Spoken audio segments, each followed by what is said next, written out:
Our next speaker is Becky Lou Hobbs.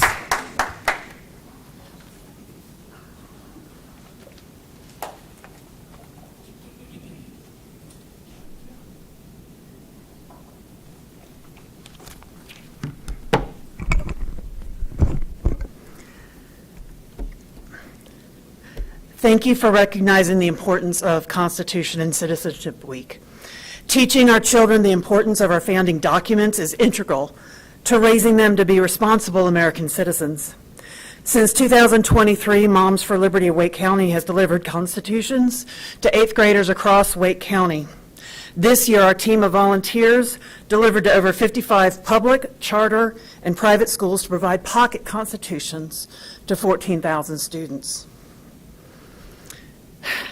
Now to other things. Policy Code 7300 regarding staff responsibility and ethics. All school system employees hold positions of public trust. They are responsible for the education of students and serve as an example and role model to students. Each employee is responsible for both the integrity and the consequences of his or her own actions. Here are just a few things from that policy that they must adhere to. Code of ethics applicable to the position. Demonstrate integrity, respect, and commitment to the truth through attitudes, behavior, and communications. Support and encourage good school-community relations in all interactions with student, parents, and members of the community. So I ask, how is praising an assassination ethical? How is praising the assassination of someone demonstrating integrity and respect? How is praising the assassination of someone encouraging good school-community relations? Adults employed to educate and influence our children must be held to a high moral and ethical standard. Celebrating murder and assassination is neither ethical nor moral, and anyone who does this does not belong anywhere near children. Yet this board approves of Wake County school employees celebrating murder and assassination, choosing to ignore the moral and ethical standards that protect our children. I'm not surprised this board protects this kind of unethical behavior, especially considering the past behavior of many on this board. How many times has someone on this board walked out or turned his back on public comments? Who recently endorsed violent images showing the decapitation of President Trump? Who has used inflammatory language, name-calling, and suggested limiting First Amendment speech? It's hypocritical of this board and administration to allow this kind of immoral and unethical behavior. Yet I get complaint after complaint from teachers demonized by the administration for standing up and for being ethical. Our next speaker is Emily Fleek.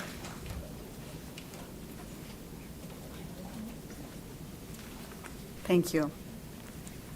Perfect timing. Good evening. My name is Emily Fleek. I was a classroom teacher for 18 years, 14 of those right here in Wake County Public Schools. I know firsthand the dedication, professionalism, and care that teachers bring into their classrooms every day. I'm here to tell you from experience, the majority of teachers, are not sharing their political views in the classroom. Trust me, I wanted to when I was a teacher. I wanted to shout every single day, "You are all welcome here." I wanted every student to know that my classroom was a safe space for any race, any religion, any ethnicity, any gender, anyone. But I didn't.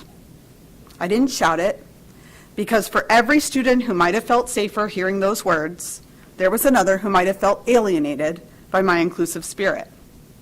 So I kept my personal views to myself, taught what I was told to teach, the standard course of study, and that's exactly what teachers across this district are doing. In a matter of seconds, you've decided if my words are valuable, based on what you think I stand, where you think I stand politically. But children are different. Children don't close their minds as quickly as adults. They're curious, they ask questions, they're courageous and adventurous discoverers of knowledge. And when you silence their teachers in the classroom, you limit what children can learn. Now, as a parent of 2 children at Fuquay Varina Elementary School, I want to say how much, number one, I love their school, and I think that Heather Johnson should be president, but whatever. The teachers and administrators have truly changed the lives of myself, my child on the spectrum, and my daughter who's here with me tonight. If a teacher from that school posted something online that I didn't agree with, I would trust the principal, the leader you appointed, to handle it respectfully and appropriately. Principals know what's happening in classrooms. They see the instruction, they know the culture, and they understand how students feel. If there is a teacher of any political stance who is not teaching the required curriculum, then it's the principal's responsibility to address it. But if you want teachers to teach what you've asked them to teach, start by trusting them as professionals. I went to college and got my master's degree from UNC Chapel Hill. I knew what I was doing. And then trust the principals you've chosen to lead schools. If a principal doesn't know the climate of every classroom, then that's a principal problem, not a teacher problem. If this board can't trust teachers, then perhaps it should reconsider the principals it's chosen. Don't get rid of Heather Johnson, though, because like I said, I love her. But please don't punish the professionals who show up every day for our children, giving them the curiosity, courage, and education they deserve. Thank you. Our next speaker is Richard Bridges.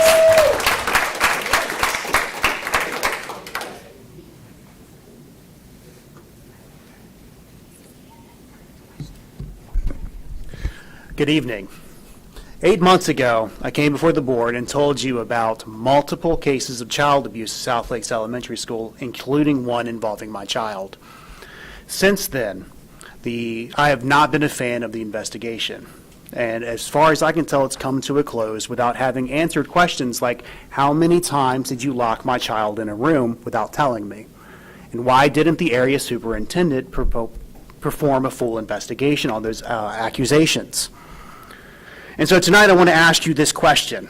If this happened to me and my family as a board member, as a superintendent, what would I do?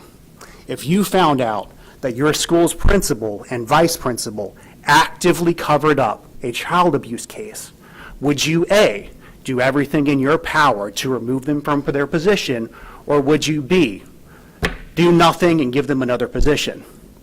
The answer to that question is overwhelmingly nothing and give them another position. Another scenario I want to bring up to you is if your child's married teacher got you or your spouse's phone number under the guise of education necessity and then proceeded to send you or your spouse topless photos, would you A, fire that person, or would you B, give them a leadership position? The answer to that question at Rand Road Elementary School is you gave them a leadership position. Second question I have for you is, what are you going to say when a child at South Lakes Elementary School is physically hurt to the point where a lawyer will actually take the case, and that lawyer finds out that the vice principal and principal have a history of covering up child abuse and lying on official school documents? The next question I have for you is, what are you going to say in court when that teacher sexually harasses another teacher under his position and the leadership role he's in? When a lawyer finds out that they have a history of sexually harassing parents. And so my question for you tonight, when you go home and you look in the mirror, ask yourself, if my child was abused and the principal covered it up, what would I do? Because you are letting us down as parents, you're letting us down. There's a reason you're being sued at an astronomical level right now. Ask yourself, if somebody if somebody underneath me decided they were going to send topless photos to my spouse, how would I react? Would that person have a job, or would I give them more responsibility? Thank you. So we'll return to see, is Maggie Fife in the building or Amanda Poloni? Okay. All right, so we will move to our consent agenda. Is there a motion for the adoption of our consent agenda? It's a motion by Ms. Rice, second from Mr. Hershey. All in favor, say aye. Aye. Opposed? Nay. Let the vote show that it is a 6-1 vote. We will now move to our action items. Our first action item is Board Policy 7930, Professional Employees Demotion and Dismissal for its first reading.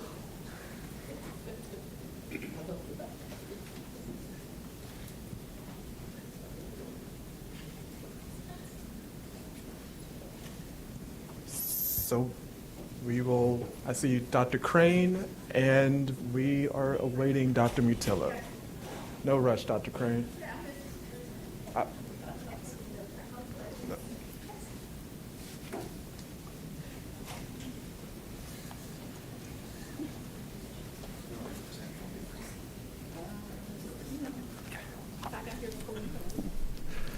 Good evening, Vice Chair Swanson, members of the board. Here with two policies tonight that were generally supported by the policy committee during the August 26th meeting. The committee did ask us to look at two aspects of both policies. One, we were asked to propose language to more accurately reflect the groups of employees that the policies were pertaining to, and also asked to propose language to clarify supervisor responsibilities when documenting performance concerns that could lead to dismissal. I will cover each policy one by one, but as a reminder, for both policies, the black text is the North Carolina School Board Association model policy language. The blue text are our additions and changes, and then the yellow highlighted text is really what I'm going to focus on this evening. Those are the changes that we made based on feedback that you gave during policy committee that you're just seeing for the first time in your board materials late last week. So I'll begin with policy 7930, which is now entitled Employees with Contracts, Demotion, and Dismissal. Looking at the yellow highlighted text, you'll see our proposal to the title, Employee with Contracts, to address board member suggestions not to use professional or certified or classified, because we have many employees with certifications who may not have a contract. So we wanted to clarify that. The yellow highlights in the first paragraph further explain the employees and the contracts to which this policy applies. And then the highlighted language in the second paragraph attempts to address board member suggestions about the need for supervisors to communicate in both written and verbal format when those concerns could lead to a possible dismissal. So tonight we're and if the board does adopt the policy, it would replace 3420 in the old manual for dismissal. So tonight we're requesting the board's approval of the first reading of policy 7930, employees with contracts, demotion, and dismissal. Thank you. Is there a motion for adoption of the first reading for board policy 7930, professional employees, demotion, and dismissal? So moved. We have a motion by Ms. Edmonds, followed by a second from Ms. Rice. Any discussion? Ms. Edmonds? Very brief, just thank you for taking the feedback that was provided and wordsmithing this and working on it. We really appreciate your work and the work of Dr. Crane and everybody on the team. Thank you. Thank you. Any other discussion? Hearing none, we'll call for the vote. All in favor, say aye. Aye. Opposed, same sign. The ayes have it. The policy passes unanimously for first reading.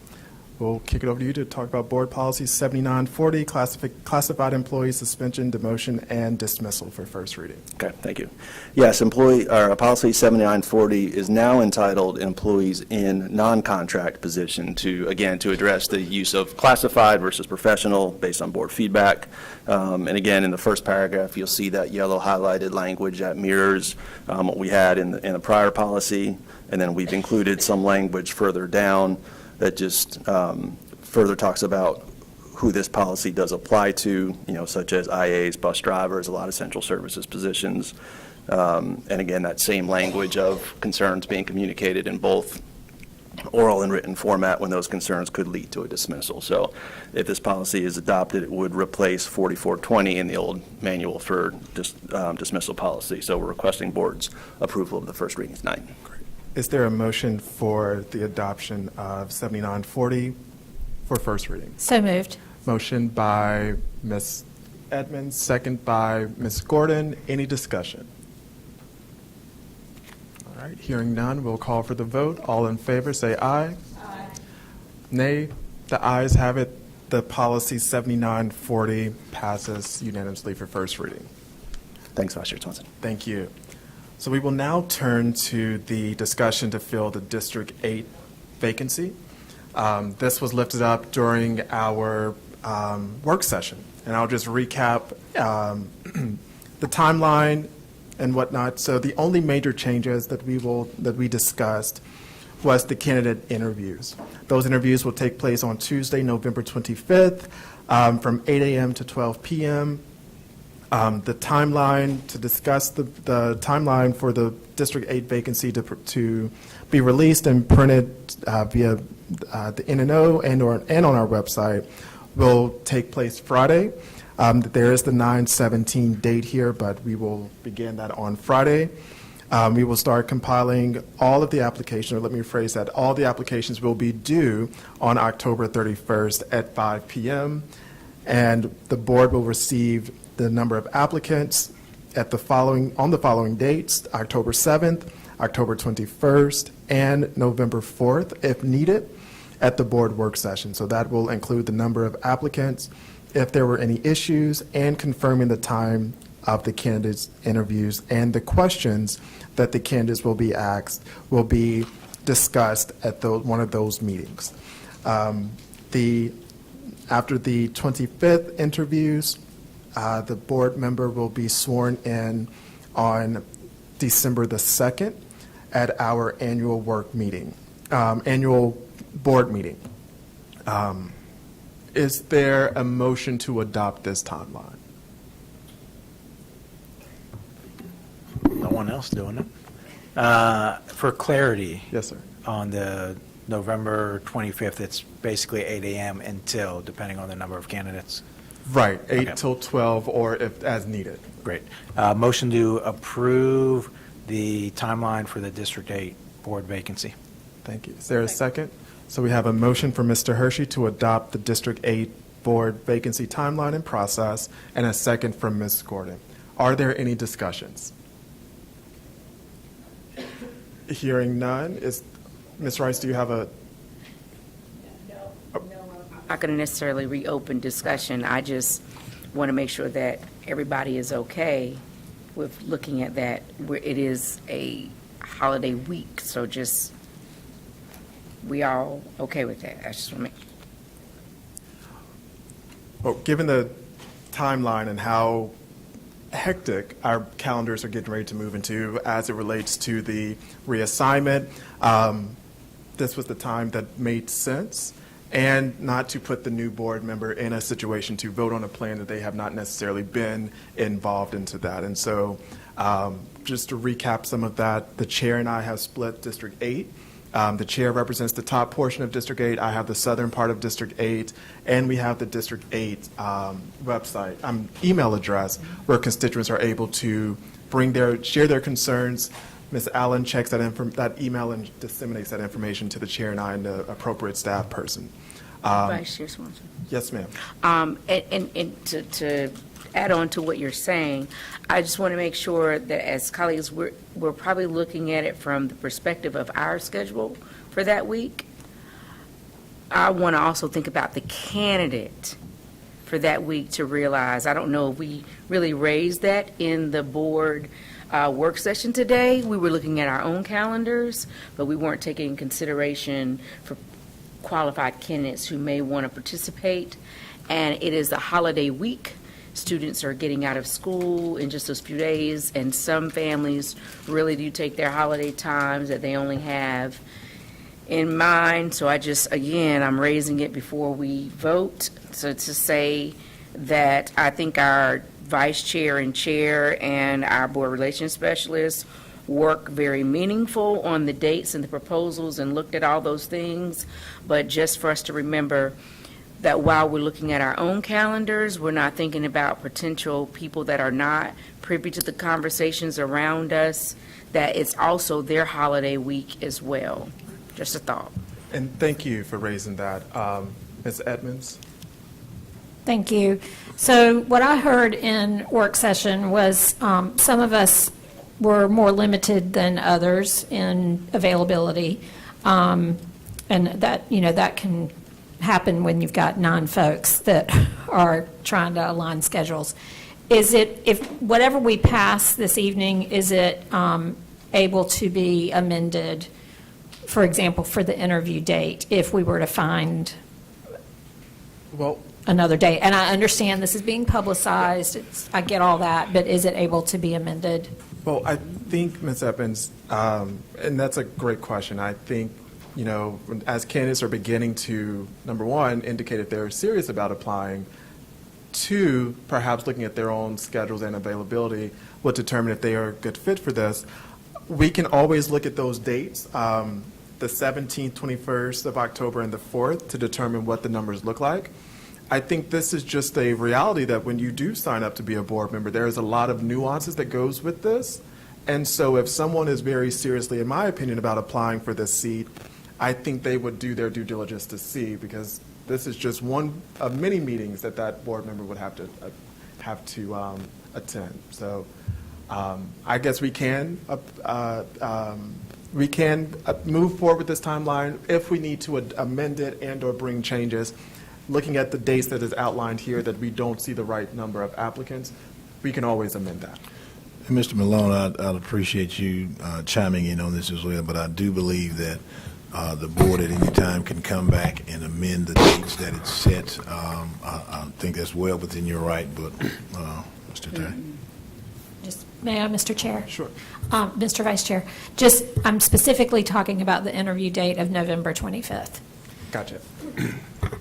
I mean, certainly like any motion, the board could subsequently change any of these dates if it were so inclined, no doubt about it. And I will add one other thing that we didn't really get to lift up in the work session, but we also wanted the new board member to participate, not only in that first meeting in December, but our board retreat that will be taking place, I think it's immediately after that. Is that correct, Ms. Allen?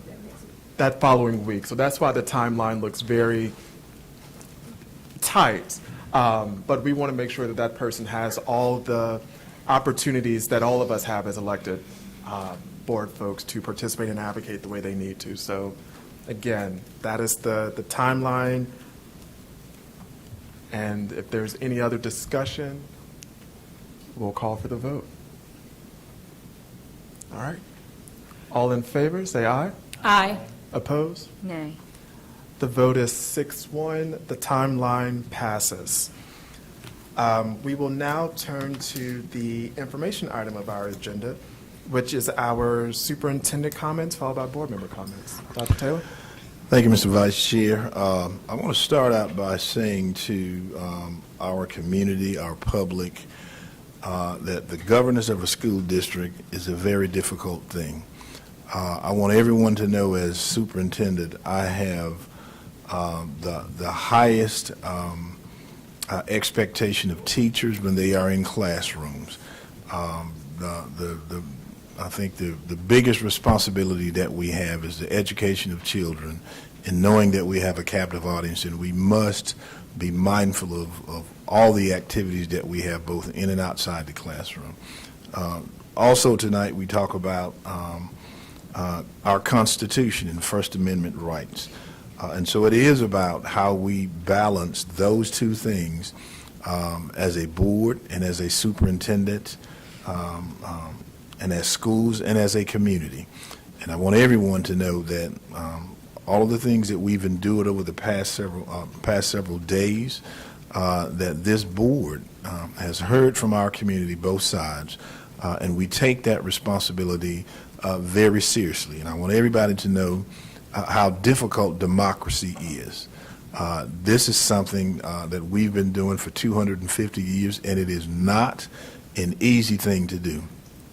And recognize that there is a clear balance for me between what happens in our classrooms, what happens in our community, and how our Constitution governs that, And regardless of what we may feel individually and personally as a board, we will always side on what the law allows us to do and it doesn't allow us to do. And that is something that I will always take seriously as the superintendent of the Wake County Public School System.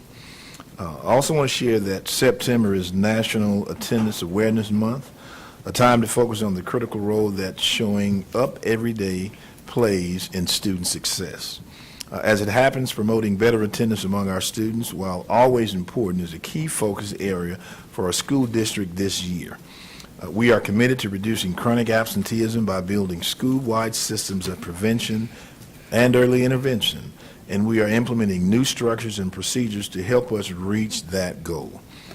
School administrators are expected to form attendance teams that meet regularly, analyze data, and think critically about the best ways to address the obstacles that may be preventing a student from consistently attending school.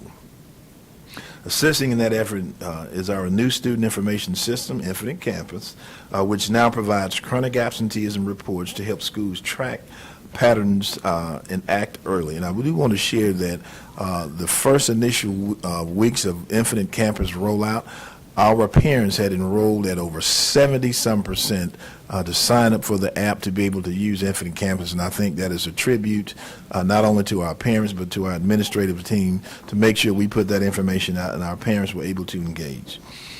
We have also updated the attendance notices sent to families to focus more on problem solving rather than on potential consequences. For staff, the focus is on building strong daily connections with students, noticing patterns, and reinforcing routines that make students feel both seen when present and missed when absent. To families, our message is clear. Every day matters. Missing as little as 2 days a month can add up to chronic absenteeism. We encourage families to stay connected with school staff so challenges like transportation or health issues can be addressed together. Community partners also play an important role in tracking outside barriers such as transportation, health care, and housing stability. If you or your organization wants to get involved, contact the school near you and ask how you might be able to help reduce obstacles to attendance. The message we want to spread throughout the Wake County public school system and Wake County is simple but powerful. Showing up to school every day sets the foundation for lifelong success. I do want to share some information about our CTE programs. I get asked questions all the time about why do we not have trade programs in the schools like they did back in the day. When I was in school, I hear that from parents all the time. So I do want to take the opportunity to share this information to highlight the exciting opportunities we offer students to explore careers in what we call the skills trades. We offer a wide array of career and technical education, or CTE, courses throughout our district, including carpentry, electrical, HVAC, which we can definitely use, automotive service, and many more.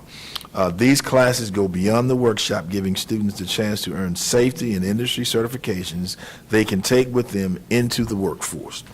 Take Quinley Willard, a recent graduate of Holly Springs High School. Through her participation in the school's CTE program, she gained hands-on construction experience and industry certifications. By the time she turned 18, she was hired by the Town of Apex Inspections Department, demonstrating how the Wake County Public School System skilled trades pathways prepare students for real jobs in their communities. Quinley's story is just one example of how these programs prepare our students for real jobs in their communities. Last year alone, our students earned more than 6,000 certifications across skilled trades fields. Employers like Bobbitt Construction, Brassfield and Gorey, and Capital Ford are already hiring our graduates because they know these programs produce skilled, job-ready workers. The connection we build with local industry partners ensure that students are not only learning but also stepping directly into careers if they choose. These opportunities complement our academic programs, giving students the flexibility to pursue college, a career, or both. At the heart of it, our goal is to prepare every student for success beyond graduation, whatever path they choose to take. I encourage parents and students to learn more about the many CTE opportunities available by visiting wcpss.net/CTE or by speaking with their school counselor. These programs can be lifelong changing pathways to rewarding careers. Lastly, I want to share a remarkable story from Fuquay-Varina Middle School. Theater and dance teacher Kristen Lundberg is donating a kidney to her colleague, Assistant Principal Ernest Devane. Mr. Devane has been battling renal disease and undergoing regular dialysis. After testing among family and staff, Kristen recently learned she was the perfect match. The two share more than a workplace. They even share a birthday. And now they will be connected in an even more powerful way through this life-saving act of generosity. Their transplant surgery is scheduled for September 30th. This extraordinary example of compassion and selflessness reflects the deep bonds that exist in our schools and reminds us of the strength of our WCPSS family. So take a look at this short video that captures the moment Ms. Lundberg first shared with Mr. Devane that she was a match. Mr. Devane, you know how much we love you, and it's going to be a great day. I got great news for you. This is why I was trying to find you yesterday. I was down to see you, so Mr. Clark is aware as well. But I made you the sign last week because I thought I had it last week, but I just found out yesterday. That I just found out. Oh my God! Wow. Final approval. So. Wow, this has been 1 week of, I'm telling you. Yes, like this is phenomenal. Yeah. So this is total amazing. match. It's like the best Christmas gift in August ever. Birthday, Christmas, everything.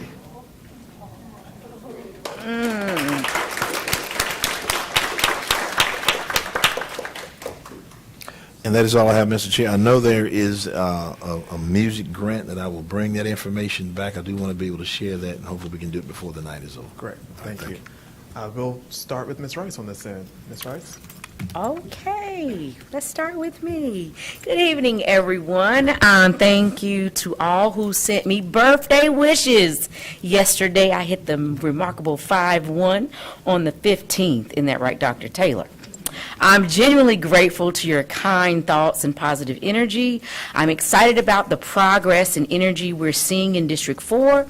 I want to especially highlight the outstanding work Mr. Jeremy Tucker and his team has done in amplifying National Arts and Education Week. The video created by NLO staff and students was exceptional, not just because I was featured in it, but because it truly showed the power of the arts and education. When students are exposed to the arts, they gain access to a world of possibilities they might not have otherwise imagined. Now, this Friday, I will look forward to continuing my school visits with River Oaks Middle School and Wake Early College of Health and Sciences. I remain committed to raising awareness around the well-being of both staff and students. All right, I'm going to say some stuff tonight, all right? I'm encouraged by the incredible support systems Wake County is implementing in this area. A special thank you to our student achievement team for today's impactful presentation on mental health. This leads me to our 8 dimensions of wellness focus.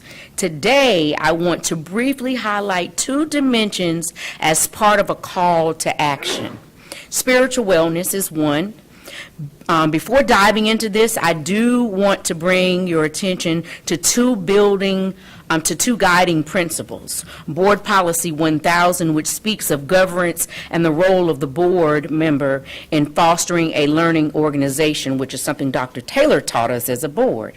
Didn't forget, Doc. Article 9, Section 1 of the North Carolina State Constitution, which states religion, morality, and knowledge being necessary to good government and happiness of mankind, schools, libraries, and the means of education shall forever be encouraged. With that in mind, I extend a personal invitation to you to join me the first Sunday of each month from October through December for Covering Wake County, a time for our community to unite in prayer and collective action to improve school safety, mental health, academic resources, and parent-school partnerships.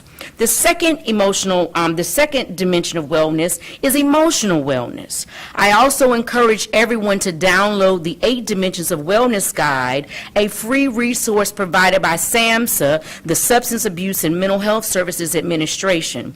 This federal guide can help you build a personal wellness plan and take intentional steps toward emotional balance.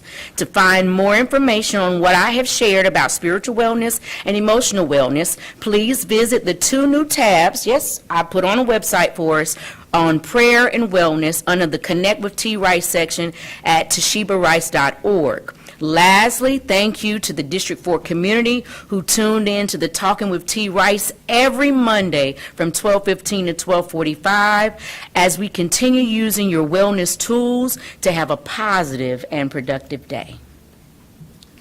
Thank you. Ms. Caulfield? Thank you. This last week or so hit me to my core. It's been a very heavy week. Our district had a tragic loss in Wake Forest. A past principal who was with Wake County for 30 years under many roles, and a mother and a wife to one of our coaches. And I'm very sad for our community and for the loss of her family and the friends and the state that they're in right now. Ms. Lucas has touched so many lives. It has been inspirational to hear many stories that have been shared, and it shows how one person can have such an influence to those around them. My thoughts and prayers are with our Wake Forest family. Since our last meeting, our nation honored 9/11. Each year brings the anniversary of so many that we remember around this day. The words "never forget" ring in our presence. We will never and never should.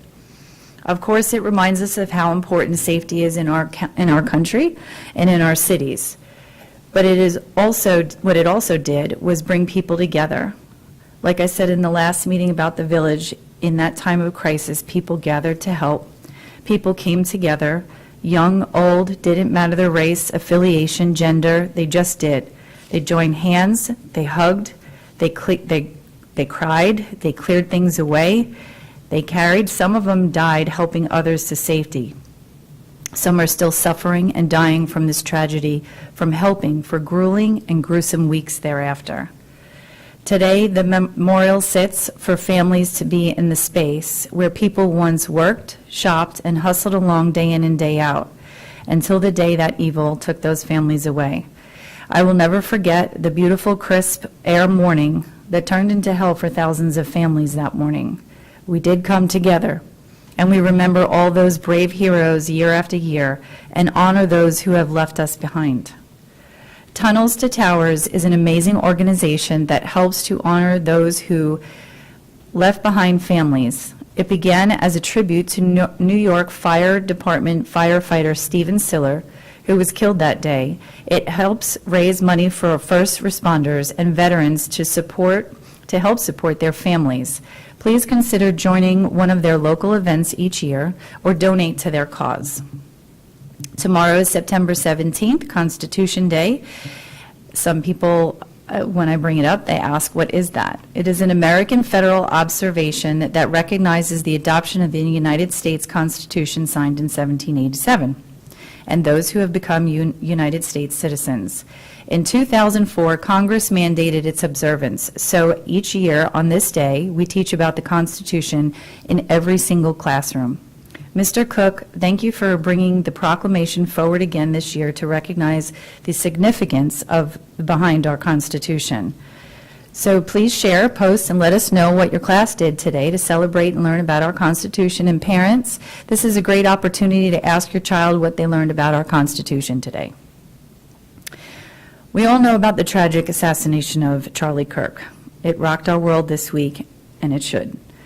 Well, this was directed at Charlie Kirk and what he stood for. It shouts to us as a nation.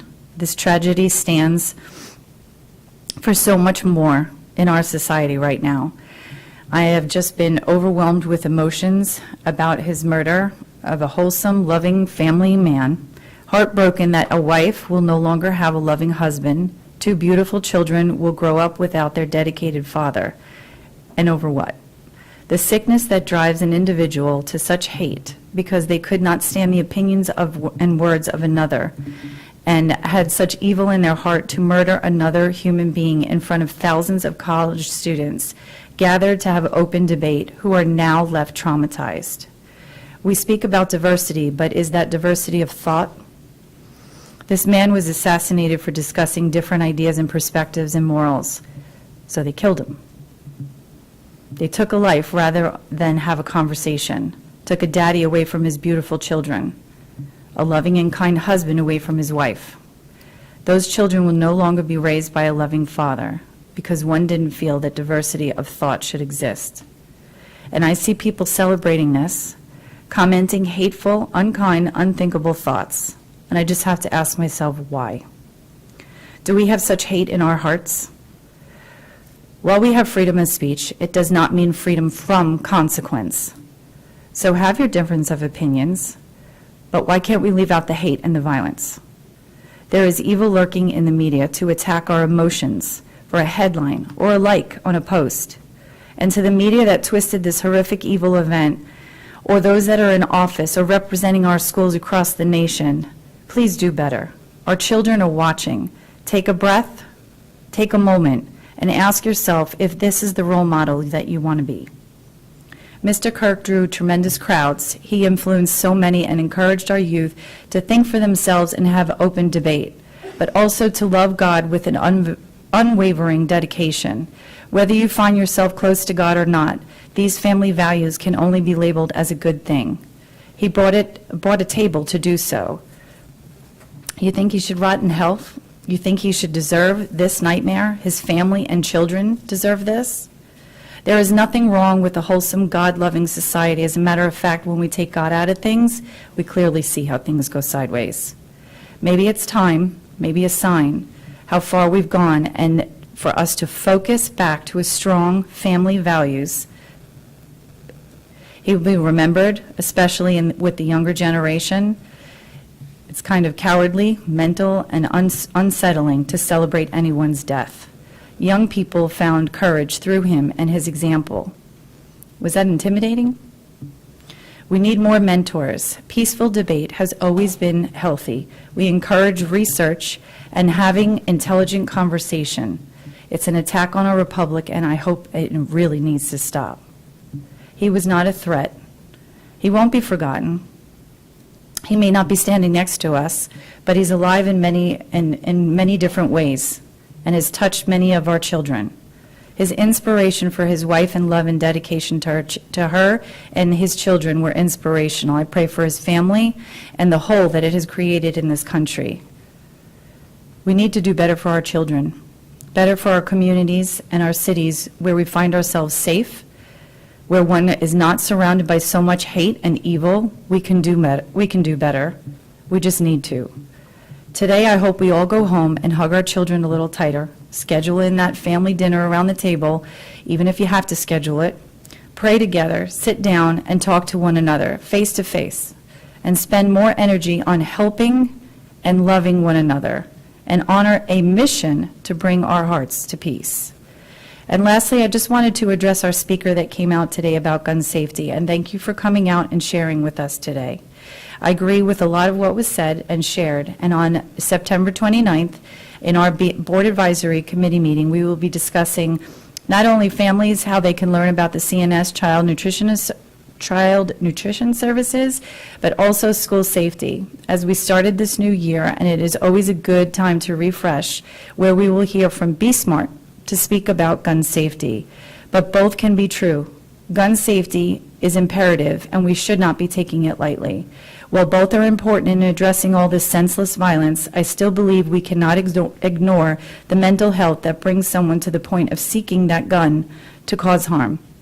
Let's focus on let's focus on both of those factors to reduce and eliminate violence. Thank you. All right, we'll circle around to this side of the table. We'll start with Ms. Edmonds. Thank you. I was honored to go to the First Responders Breakfast hosted by the Raleigh Chamber last week, and also the Rex Road Elementary School ribbon cutting. That school is stunning, and I'm excited for all the families. When my kids came through the Wake County school system, I didn't have the experience of being part of a cohort of families opening a new school and a brand-new school building, so I'm excited for them. It's a beautiful space, and the principal seems great. I did not know her before that day, but I enjoyed that event. And I just wanted to say I had this whole thing I was going to say, but Miss Demery said it way better than me, so I'm not going to read what I wrote here, but the arts and education folks that spoke today, especially the students, what a breath of fresh air. It was so lovely to hear from them, so thank you to Jeremy Tucker and his team for putting that together.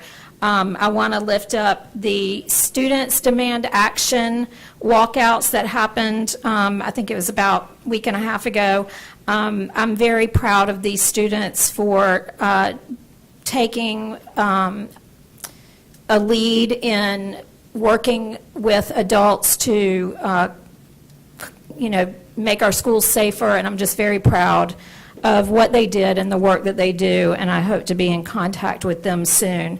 And then, finally, Dr. Taylor, you, with the CTE thing, guess what the District 5 BAC is going to do on Monday, September 22nd at 5:30 at Dillard Drive Dillard Drive Middle School. We are spotlighting our CTE programs in Wake County Public Schools. Ms. Jo Honeycutt is coming to present, and like you, when I hear that in community, it breaks my heart because it is not true. Wake County Public Schools has a vast, robust system of CTE courses across our high schools and middle schools.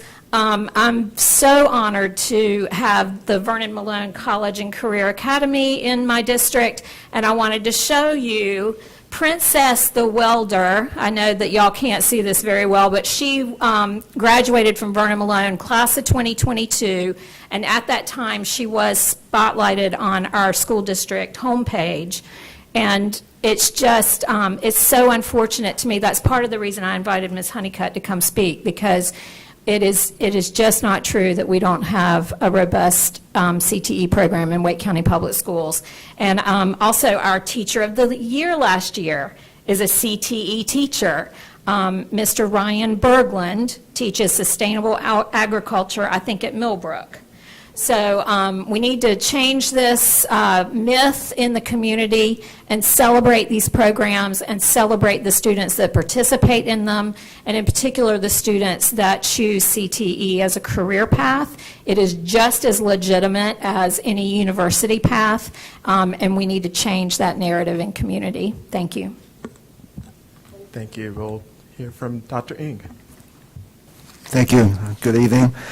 Last night we had our first BAC meeting for the year, the school year. I want to thank Mr. Michael Pesch and Ms. Michelle Woodson for coming out to speak on the mental health services that WCPSS provides. They gave us a sneak peek of the mental health improvement plan last night, which was presented earlier today at our Student Achievement Committee meeting. I also want to thank the PTA and Principal Bazell at Wakefield High School for hosting the meeting. We really couldn't have done it without them. For many in this country, including me, this past week has been a very difficult one. When I heard that Charlie Kirk was shot, I prayed that he would be okay. When I heard that he got shot in the neck, I feared the worst, knowing what I know about the devastating effects of a gunshot wound to the neck. And just like many of you, I am still grieving the loss of a son, a husband, a father of 2 young children, a man who wanted to make a difference for this country. Before he was assassinated, Charlie Kirk had once said, "I want to be remembered for courage and for my faith." Charlie Kirk had the courage to speak up for what he believed in and to engage in debates with people about ideas, his faith, politics, life choices, or anything under the sun. He never stopped people from speaking their minds, even when they try to harass him, because he believes in the exchange of ideas. He believed the truth that all men are created equal and endowed by their Creator with certain unalienable rights, and that among these are life, liberty, and the pursuit of happiness. So it is ironic and tragic that his life, his liberty, and his pursuit of happiness were cut short by an assassin for doing his part to help everyone exercise their freedom of speech. It is more tragic that we have seen on social media in the last few days some vile and heinous display of insensitivity, disrespect, and glee over his murder. While I firmly believe in our freedom of speech, I still recoil in disgust over what the heart of darkness is capable of. It is like Charlie Kirk was being assassinated over and over again. Is this what we have come to? People all over the country, and even here in our own Wake County, are spending time being keyboard warriors from the comfort of their own homes. But in the era of social media, nothing that you post is truly private. Your words and thoughts are for all the world to see. We as adults in our workplace, no matter the work, have ethical and professional standards that we should hold to. We all have to take personal responsibility for how we behave, even when no one is looking. That is the definition of integrity. And we all have to remember that actions have consequences. So what do we do now? Instead of dwelling on the grief or the anger, I want to focus on the good things that can come out of this. In Genesis chapter 50, Joseph told his brothers years after being mistreated and left for dead, he said, "You meant evil against me, but God meant it for good, to bring it about that many people should be kept alive." In the spirit of the freedom that Charlie Kirk lived and died for, I urge everyone to engage with people who do not have the same opinion as you. Be willing to debate your ideas in a peaceful and respectful way, not shutting each other out or canceling each other. Turning Point USA has over 37,000 requests for new chapters on college campuses and high schools. Consider starting a local chapter in your own sphere of influence to foster engagement and communication. I think the proposal we heard today about having a model UN and youth and government clubs at the middle school level, I think they're wonderful ideas to teach the young kids civic responsibilities and mutual understanding.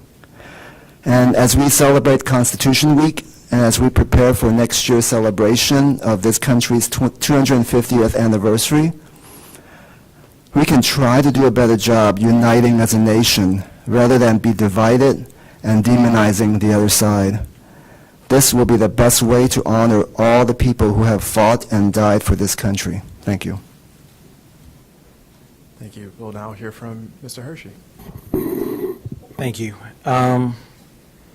I just want to say to my colleague who just spoke that we are actually, both Dr. Ng and I are actually good examples of two people who may not always agree, but who work together. He didn't know I was going to say this, but we work together really well on trying to improve Wake County Public Schools. And from the outside, people may not know that, but we have a very good working relationship. And we put all that aside and do the work here for Wake County Public Schools. I hope that came out right. I appreciate you. It's always good to show examples. Let me move on now. On October 27th, we will be having our first BAC meeting at Stow Elementary School. That's a Monday from 12 to 1. I was at the school last week, and it is remarkable to be in our language immersion schools, and they speak Mandarin, and man, it's something else to see K through 5 students really doing that work. It's we talk about what people don't know about our schools. They probably do not know much about our language immersion programs and how intense they are, and what an amazing opportunity it is for students. This morning, my colleagues, the vice chair, Tyler Swanson, and my board colleague, Toshiba Rice, along with, I got to make sure I don't get it wrong, Dr. Taylor, Dr. Robinson, Dr. Hill, our coordinating teacher of arts education, Katie Culberson, and our director of arts education, Jeremy Tucker. We're all invited, and we attended the third annual Coffee and Culture Breakfast celebrating arts by the United Arts Council for Wake County. And it was a wonderful, oh, and Enlo had singers there. And it was, huh? Oh, the Crescendo, that's not one of my schools, so I don't always know them all. But they were amazing. It was a wonderful way to start the day. And with all due respect to my colleagues, and I got to meet the chancellor from NC State. And it was wonderful, and those of you that are NC State alums, we did really, really good with this hire. So I'm very excited about that. Lastly, I don't have anything else. That concludes my board comments. Thank you, Mr. Hershey. I don't think it was more of a meeting. I think it was more of a fanboy, a good fanboy, but it was all Guilty as charged. with a great self-photo. Yes. So can't wait to see that. We'll hear from Ms. Gordon. Thank you. Tonight, I want to pause and acknowledge the profound loss our community has experienced with the deaths of two of our educators, Mr. Davion Dunn and Principal Lucas. My heart is with your family and the colleagues that and students that also experienced this loss. I do want to specifically acknowledge that September is Suicide Prevention Month, and one of these tragedies reminds us of the urgent need to care for the mental health of those who dedicate their lives to caring for our children. Educators give so much of themselves every single day, but we are not invincible. I believe it takes all of us to take care of all of us. For educators, I encourage practices like setting healthy boundaries, leaning on trusted colleagues for support, and remembering that self-care is not selfish, it is necessary. For families, one of the most powerful things you can do is offer kindness and patience, empathy and compassion, recognizing that educators are human beings navigating immense pressures of this world alongside your children. We cannot undo these losses, but we can honor their memory by committing to care for one another and reducing the stigma around mental health, and understanding that educators are respected professionals and people. Please, let's create a community where no educator feels alone. I also want to lift up the staff at what we call the Rock. I got a chance to visit the Rock, where a lot of our facilities and operations staff work. This includes our safety assistants, CNS workers, bus mechanics, and so much more.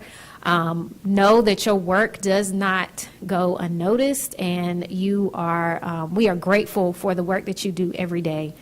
Finally, I would like to tentatively announce my first Board Advisory Committee meeting of the year, hold the date, for October 16th.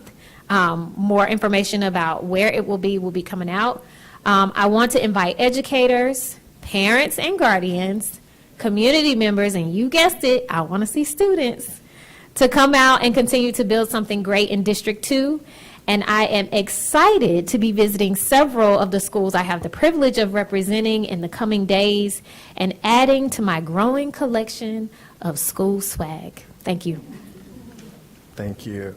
My remarks may be a little longer tonight, so I do apologize in advance, but I want to start by saying Happy Arts and Education Week, and I thank Mr. Tucker and all the arts educators and students who took time out of their day to talk about the importance of the arts. We learned that this morning, how the arts allow students to see themselves beyond just the classroom. It allows students to be bold in performances and to take those skill sets that they are learning in other courses to apply them to the arts. And so just grateful for that, and that we as a board take a strong stance in the arts and actually seeing the arts as a part of their work. And so it's very important, and so I want to thank those art educators, and hopefully we're not just celebrating this week, but we're celebrating this throughout the years. I also want to thank the student assignment team for hosting their one of many virtual input sessions. I was actually able to listen to it in the airport as I was traveling for work. The September 11th one that was for the Apex area community, as they were talking about the student assignment changes. And so I just want to thank those families for the questions that they're raising and for your emails. I'm trying my best to make sure I'm responding. I know the chair is trying to respond to all of them as we come in. And so we are sharing those emails with staff. And just as a reminder, this is one of many drafts. The next virtual session for the Eastern area will be September 17th from 6 to 7:30, and that will be virtual, followed by an in-person open house on September 24th from 6 p.m. to 8 p.m. Can't get my words together. And that will be in person at Hilltop Needmore Elementary School. And as a reminder that the public hearing will take place on October 21st. And so please go to wcpss.net/student assignment to see all the information, as well as the FAQ session that is being lifted up about questions and whatnot. And so, again, this is one of many proposals, or drafts of this plan. And so we encourage you to continue sending your feedback. We'll take a look at that. And so thank you for lifting up those concerns. I understand that student assignments, student reassignments is not a fun thing. It's not easy for us. But it's important as we grow that we have to ensure that all schools are balanced and that we are necessarily following state law that allows K-3 legislation. And so every school in WCPS is great. Every school has their own unique things about them that make those schools fit their moldings. But our schools can only be better when we have great partnerships between parents and community. So I would encourage every family to keep that in mind and being very active. Last week, WREL featured one of our teachers of the week at Highcroft Drive Elementary School, Mr. Jesse Page, who is a 5th grade math teacher and science teacher. So grateful for that. I shared with Dr. Chavis that I would announce this, and so thanks to Dr. Chavis for putting this on my radar, and to Mr. Page, and also just to WREL for highlighting our teachers, not just during Teacher Appreciation Week, but throughout the entire year, because our teachers are men and women who are wearing capes. Many of these educators are balancing so many different things and deserve the utmost respect and gratitude. And so as an educator, former educator, I always stand with my colleagues and thank them for the work they're doing as they're impacting the lives of not just today, but tomorrow and our future. My District 9 Board Advisory Committee meeting will be held September 24th at 6 p.m. at West Cary Middle School, and Chief Luton will be presenting the district's 50th anniversary plan and how we as a community will come together to celebrate the progress, and that meeting is open to the public. So that will be taking place September 24th at 6 p.m. at West Cary Middle School. So very thankful for Dr. Savage and the PTA for welcoming us there. I know that Model United Nations was a thing that was referenced, and I have to say I'm biased to that because when I was in college, I participated in the Model United Nations team at North Carolina A&T State University, and I would just say that the amount of the exposure that it gives you is amazing. I mean, I learned so much, and I mean, that's actually how we learned Robert's Rules of Order. We were drilled on it to ensure that we knew how to make motions, how to shut things down, how to build your consistency. So it's a really great team effort. And I will say, especially at the collegiate level, hopefully it's not going to be like that at the middle school, but we would often get an emergency about 2, 3, 4 o'clock in the morning about some hypothetical situation that was coming together, where it was a crisis, and as the United Nations, Model United Nations, you had to work together to come up with a solution and build consensus to solve peace. So it's a great opportunity, and I look forward to supporting that as best as I can. And thank you, Ms. Gordon, for lifting up the educators that we lost. So I do also want to add my thoughts and prayers to those families.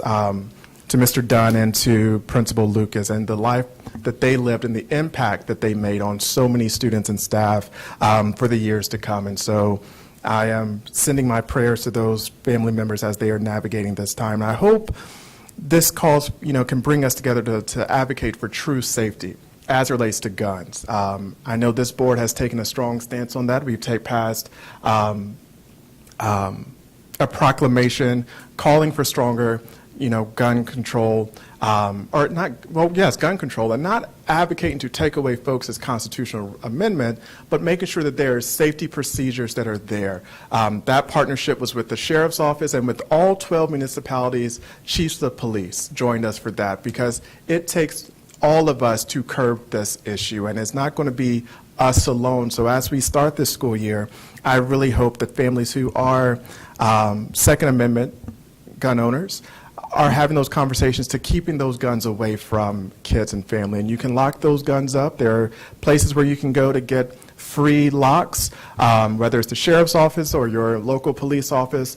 Again, no one's advocating to remove those. I'm sorry. Again, no one is advocating to remove those, but ensuring that they are locked up in a safe place so no kid has access to bring those to our schools. And lastly, as we talk about violence, I condemned all violence that happens, and I was reminded by a quote from Coretta Scott King, months after she lost her husband. It was a CBS interview in 1968, and they asked Mrs. King about what is violence, how do you respond to violence? And her words were very powerful, that still holds a very sense of reminder today, where she says that I must remind you that violence, sorry, I had it up and I want to make sure I get this quote correct. She said, I must remind you that starving a child is violence. Contempt for housing, ghetto housing, is violence. Neglecting a school child is violence. Pushing a mother away from their families are also violence. Let's look at this from a full perspective. And as we come together as a country and as a community to really address all forms of violence, whether it's through legislation, whether it's through conversations, we have obligations to pull and unite one another and respect one another's thoughts. And so with that being said, I know I was supposed to lift up one of the action items, the grants. One of the grants that was lifted up that was on our consent agenda was the Young or the Gates, which is a grant from the Educational Theater Foundation and MTI. This grant allows schools to create an outreach program, connect with their productions in a play that will collaborate with students and teachers. Wake County won this grant, and this grant actually allows us to take the play that has been presented to us and ensure that it is content appropriate and ensure that it is school age appropriate. And so I did want to lift that up because it was important to us during executive that we showed to the community that our staff does an outstanding job of going through grants and ensuring that they meet the moment, that they are age appropriate, and that they are necessary and conducive to teaching and learning. So I just wanted to thank Ms. Sydney, oh my Lord, I can't think of her last name. Forgive me. It's all the coffee I've had this morning. It's finally making my brain a little jittery. And Dr. Robinson for lifting that up and doing the due diligence. So at this time, I will look to Mr. Hershey for a motion. A motion to go to closed session to consider confidential personnel information protected under GS 143-318.11A6 and 115C-319 to consult with the Board of Education attorney and preserve the attorney-client privilege as provided in GS 143-318.11A3, to consider confidential student information protected under GS 115C-402 and the Family Educational Rights and Privacy Act 20 USC 1232G, to consult with the Board of Education attorney and preserve the attorney-client privilege as provided in GS 143-318.11A3 due to current litigation, and I'll leave it at that. All right, so you've heard the motion to go into closed session for all those items listed. Is there a second? Second from Ms. Gordon. All in favor, say aye. Aye. Opposed? The ayes have it. We're now going into closed session.